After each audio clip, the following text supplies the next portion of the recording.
Voilà, et c'est parce que c'est parce qu'il y a une accélération de cette prise de conscience que, à mon sens, notre futur collectif de l'humanité a changé et que ce changement s'est traduit par un coup d'arrêt porté à, à l'économie, à la finance, à tout ce qui, etc. Et c'est traduit par l'arrivée d'un virus qui nous a amené la démonstration du fait que tout ce qui nous emmène dans le sens du transhumanisme est quelque chose de fondamentalement faillible, puisque ce ne sont que des erreurs et des défaillances qui veulent nous conduire depuis l'après-confinement vers cette société où l'homme est considéré comme une machine biologique qu'il faut absolument vacciner, tracer, contrôler, etc.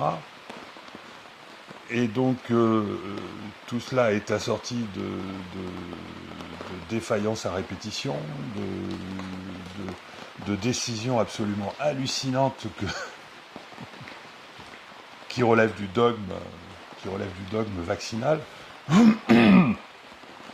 dans des circonstances où en plus il n'est pas crédible ce dogme. Enfin bon, donc bon, on voit bien qu'il y a. En fait, moi, j'interprète cela comme une résistance d'un ancien futur qui est en train de disparaître. Et je considère que l'éveil produit par l'émergence du virus et de tout ce de toutes les mesures absolument sidérantes qui s'en sont suivies, est en train de fédérer de plus en plus de gens qui veulent changer réellement de vie, qui veulent retourner à des rapports beaucoup plus humains, changer de système, etc. et qui vont petit à petit reconstruire une nouvelle société que j'appelle le futé lumineux et qui aura donc énormément pris d'essor, qui va de plus en plus grossir ce mouvement des personnes qui s'éveillent et qui veulent aller vers quelque chose de complètement différent, est en train de grossir grâce à cette crise. Et donc petit à petit, nous allons y aller. Et qu'est-ce qui se passe dans un premier temps? C'est qu'on a la coexistence entre deux conceptions du futur, l'une qui est condamnée à l'échec, à mon sens, puisque c'est une société fondamentalement aliénante vers laquelle on veut nous conduire de force. Artificielle, bien sûr. Et l'autre qui est qui nourrit un très grand espoir d'évolution de l'humain vers toutes ces choses qu'il n'a pas encore compris et qui sont absolument merveilleuses. C'est une grande chance, justement. Je disais aussi, la grande chance qu'on a, c'est que jusqu'à maintenant, on faisait plein de choses artificielles. Et puis maintenant, on va dans une vie, justement, on se retrouve chez soi, on cuisine à nouveau, on a son propre potager. Donc, on va moins dans les restos, tu vois. Tu disais aussi que c'est intéressant de se retrouver chez soi avec les amis et tout. Oui, alors bon, bien sûr. Bon, il faut être quand même réaliste et comprendre que ça va pas être facile de vivre autrement. Mais finalement, on va être automatiquement orienté vers les solutions positives par les mesures qui veulent nous empêcher de prendre le train si on n'est pas vacciné, nous empêcher d'aller dans certains centres publics, commerciaux, restaurants, etc. Idem, et donc en fait, c'est pas le vaccin qu'il faut considérer dans cette affaire, c'est l'identification numérique de l'être humain. En fait, on est dans un système qui est en train de s'effondrer au niveau de sa structure de base, qui est le système financier, puisque notre système financier ne cesse de nous faire la démonstration depuis 2008 du fait qu'il est complètement... à la fin de son oui, cycle, on peut dire. Il est déjà mort, et bon, qu'est-ce qu'on fait? On essaye à coup d'assouplissement financier, qu'on appelle planche à billets, etc. Bon, on essaye avec cette spéculation incroyable qui aboutit aujourd'hui au taux négatif, tous ces actifs pourris, etc. Enfin bon, moi je ne suis pas un économiste, mais bon, on On entend... dit qu'il y a 70% plus d'argent spéculatif qui est créé du néant, qui est en tournant, que l'argent réel qui Oui, se crée dans l'économie quand on échange en oui, soi. voilà, donc en fait on a une économie, une fausse économie qui s'est surajoutée à l'économie réelle et qui fait que l'argent aujourd'hui, l'euro, le dollar, etc., ne correspondent plus à la valeur de ce qui a été produit, et donc ça ne peut pas durer éternellement.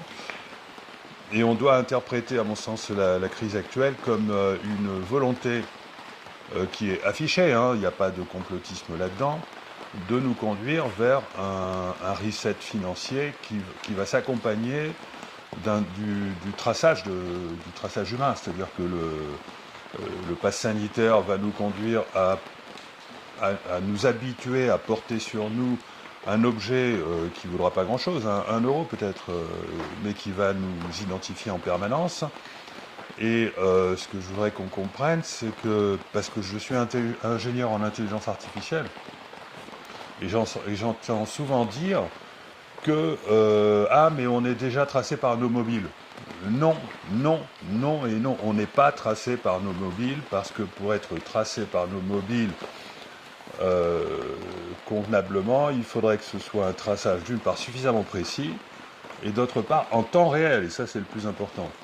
Parce que le traçage temps réel permet de passer dans un autre univers, alors que le traçage tel qu'il est fait actuel, qui consiste éventuellement à mémoriser nos déplacements GPS, d'abord on n'est pas obligé d'emporter notre mobile, ensuite c'est beaucoup trop imprécis, ensuite c'est mémorisé, aucun calculateur ne peut traiter une telle masse d'informations et en faire quoi que ce soit d'intéressant. Par contre, si on passe à un traçage temps réel et précis tel qu'il va être permis par la 5G et les objets connectés, à ce moment-là, on va pouvoir réaliser une véritable surveillance, contrôle, temps réel. Et d'ailleurs, on va aussi payer avec notre traceur numérique. Et on sera obligé d'ailleurs de payer avec notre traceur numérique parce que ça va être beaucoup plus simple que les systèmes actuels. Imaginez que vous êtes dans un supermarché avec un caddie, votre caddie avec tout ce que vous avez acheté passe devant une borne, tout ça c'est automatiquement répertorié. Si vous n'avez pas sur vous un traceur numérique qui vous permet de payer dans la même seconde, ça va être compliqué. Et donc ça va s'imposer naturellement comme étant une solution de facilité, évidemment, que tout le monde doit accepter. Bon. On va vers ça, et on va vers aussi un monde où cet objet connecté qu'on va porter en permanence, du fait qu'on se sera habitué à porter sur nous une identité numérique à cause du contrôle sanitaire. Mais comment on le porte en soi? Qu'on le porte sur soi. Enfin, ce qu'on porte, la bague, le bracelet, ou un objet Ou le qu'on vaccin met dans la aussi? poche. Non, je parle du traceur numérique. D'accord, ça n'a rien à voir avec qu'on soit tracé justement par rapport à notre vaccin ou ce qui est Le, injecté à l'intérieur de nous. le grand marché des objets connectés, qui peine aujourd'hui encore à démarrer, nous emmène vers un monde où on va être tracé numériquement à l'aide d'objets qu'on porte sur soi. D'accord. D'accord, ça peut être nos vêtements, ça peut Carrément. être un bracelet, ça Voilà, peut être tout une bague, sera ça peut être une connecté montre, ouais. ça peut être sur les lunettes.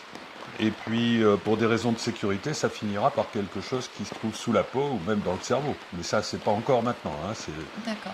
peut-être à l'horizon 2030, entre 2025 et 2030. Mais disons que dans un premier temps, Mais comment c'est identifié, pardon hein, Philippe, mais comment c'est identifié avec nous quand tu portes tes lunettes et comment on sait que c'est nous? alors bon, là, aujourd'hui, on sait parfaitement développer des objets qui valent rien, hein, et qui nous permettent de nous tracer, d'être détectés, de nous identifier. Quand par exemple, on ouvre automatiquement sa voiture avec une clé numérique, Ouais. bon, ben, on ne touche pas à sa voiture. Et la voiture, elle se ferme automatiquement lorsqu'on est à 10 mètres. Bon, on sait parfaitement. Et avec la 5G, les objets connectés, ça va être encore plus facile parce que la 5G, elle va, comme la 4G, détecter la présence d'un objet connectée à distance et elle va zoomer dessus pour aller lire l'information et donc le code qui vous identifie, qui se trouve sur votre clé et qui va donner accès à un segment sur un cloud qui va regarder si vous avez les autorisations pour être là, etc. Et qui va regarder si vous avez l'argent sur votre compte bancaire.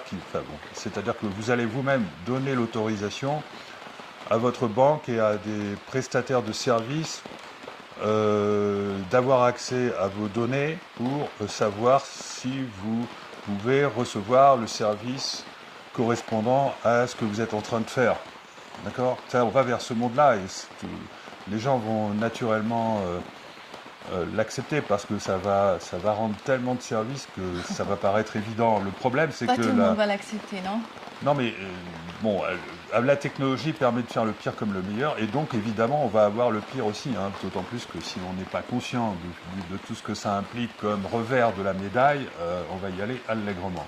Et le revers de la médaille, c'est le paiement sans contact généralisé, C'est déjà maintenant, hein, vraiment être conscient. Déjà, c'est Oui. vraiment un problème. Oui, de mais là, ce payer. sera beaucoup plus facile et beaucoup plus évident. Ce sera le traçage, le contrôle en temps réel de tous les faits et gestes.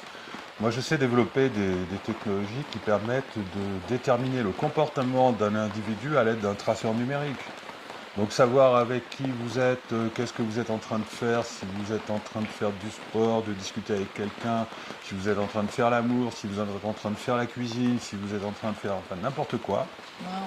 Et donc vous allez avoir une intelligence artificielle dédiée à chacun d'entre nous qui va passer son temps à analyser en temps réel tout ce que vous faites pour vous donner des conseils, pour vous orienter, etc. Et aussi pour vous contrôler, vérifier que vous êtes dans votre droit, etc. Bon, C'est on se vraiment dirige. devenu un monde de science-fiction, quoi. Ça n'est plus On un y monde est. de science-fiction à partir du moment où on accepte le traçage numérique parce que les logiciels vont vite arriver ensuite. Ouais. Et donc les gens, on ne se rend pas compte que la vaccination a pour... Enfin, je ne dis pas que c'est le but de la vaccination, mais enfin, disons que la finalité de la vaccination quasi obligatoire, c'est de nous emmener vers ce monde, puisque on a bien vu que c'est pas seulement Big Pharma qui est intéressé par la vaccination obligatoire, c'est aussi les GAFAM. Hein, Bill Gates, Mark Zuckerberg, etc. sont complètement dans cette politique sanitaire. On se demande pourquoi, alors que ce sont des informaticiens. Ben, la réponse, c'est tout simplement qu'ils ont compris que la vaccination est un passage obligatoire pour obliger les gens à porter sur eux en permanence un traceur numérique. Parce que le grand marché des objets connectés, pour fonctionner, a besoin que nous ayons en permanence un traceur numérique. Sinon, ça ne marche pas. Et le troisième, il y a trois grandes puissances financières qui sont intéressées par la vaccination obligatoire pour cette raison. Donc, ce n'est pas seulement Big Pharma, c'est les Big Tech, les GAFAM, et c'est aussi la haute finance qui a besoin de ça pour résoudre le problème de la monnaie, puisque l'euro et le dollar sont condamnés à devoir perdre de leur valeur, parce que c'est pas remboursable, hein, les crédits ne sont pas remboursables, et ça ne sera possible qu'à partir du moment où on va passer à une monnaie numérique contrôlée par des banques centrales. Et cette monnaie numérique sera complètement différente de la monnaie actuelle dans la mesure où elle va fonctionner avec notre traceur numérique et elle va consister non plus à avoir un compte bancaire dans une banque X ou Y, mais à avoir directement un segment sur un cloud de la banque centrale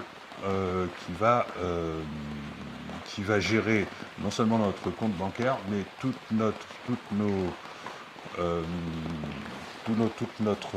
nos relations en temps réel avec nos prestataires qui fournissent des technologies pour nous orienter à chaque moment de notre vie. Voilà. Donc ça, ce sont de très très grands marchés qui sont visés par les mondialistes de la quatrième révolution industrielle qui consiste finalement peu à peu à nous emmener vers le transhumanisme. Voilà. Et c'est de ça qu'il faut se méfier parce qu'évidemment on rentre après, on ne peut plus revenir en arrière parce que si l'homme devient à ce point contrôlé qu'il ne peut même plus, on voit aujourd'hui avec la censure, jusqu'où ça va nous conduire. C'est-à-dire qu'on n'aura même plus le droit de penser par nous-mêmes, puisque c'est déjà le cas. Et donc il faut fuir devant cette perspective, et il y a plein de gens qui l'ont compris, et donc on va automatiquement, grâce à cet épouvantail, parce que ça joue le rôle d'épouvantail. Donc quand il y a un épouvantail, les oiseaux ils s'enfuient. Eh bien, nous sommes dans cette situation-là.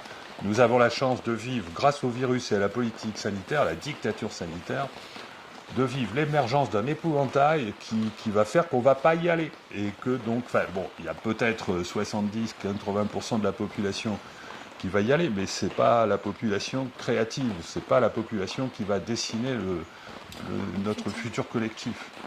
La population qui va dessiner notre futur collectif, c'est la population qui va effectivement comprendre que tout ça, c'est terminé, c'est l'échec, c'est le résultat d'une vision du monde erronée, purement matérialiste et qui n'a rien compris à la nature de l'humain, qui pense que l'homme est une machine biologique et qui était en train de faire un tas de bêtises à cause de cette erreur. Et donc, voilà, on ne va pas y aller et on va construire un nouveau monde dans lequel on va... On est d'accord.